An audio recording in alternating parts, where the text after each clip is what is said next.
বৌদি, বৌদি, হ্যাঁ বলুন। বৌদি, এই যে আপনার একটা পার্সেল ছিল। আমি তো সেরকম কিছু অর্ডার করিনি। আপনি অর্ডার করেননি মানে? আপনার নামে তো আসছে। প্লট নম্বর 13, পূজা দাস, শিলিগুড়ি ভক্তিনগর। আর ফোন নম্বরও এটাই দেওয়া আছে। না, আপনি ঠিকানা সব ঠিকই বলছেন, আপনি ভালো মতন চেক করে দেখুন, আপনার কোনো পার্সেল আছে বোধহয়। কিন্তু আমি এমন কিছু অর্ডার করিনি। কিন্তু এটা তো আপনার নামে ইস্যু করছে। আপনি ক্যান্সেল করবেন এটাকে? হ্যাঁ হ্যাঁ, আপনি ক্যান্সেল করে দিন। ঠিক আছে, তাহলে আমি ক্যান্সেল করে দিচ্ছি। আপনার মোবাইলে একটা ওটিপি ঢুকবে, ওটিপিটা আমাকে বলবেন। হ্যাঁ আপনি করুন, আমি ওটিপিটা বলছি। তখন গেছে, এখনো আসে না, কি ব্যাপার?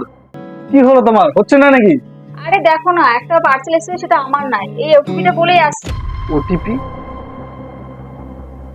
হ্যাঁ, এরকম তো স্ক্যাম হচ্ছে। এই দাঁড়াও এক মিনিট, পূজা, তুমি কোনো ওটিপি দিবে না?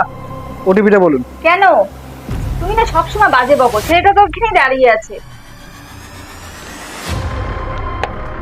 আরে কোথায় গেল ছেলেটা? কোথায় কোথায় কোথায় ছেলেটা, কোথায় কোথায়? চলে গেল।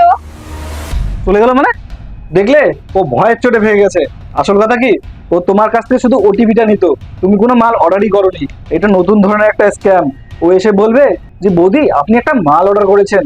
যখনই তুমি বলবে যে না আমি তো কোনো কিছু অর্ডার করিনি, আপনি এটাকে ক্যান্সেল করে দেন, তখন ছেলেটা কি বলবে, তাহলে বৌদি আপনার মোবাইলে একটা এখনই ওটিপি ঢুকবে, আপনি ওটিপিটা আমাকে বলুন।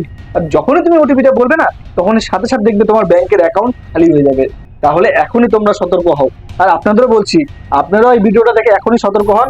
আর এরকম স্ক্যাম থেকে সাবধান থাকুন। তাহলে ভিডিওটা এখনই শেয়ার করে আপনাদের প্রিয়জনকে এই তথ্যটা জানিয়ে দেন।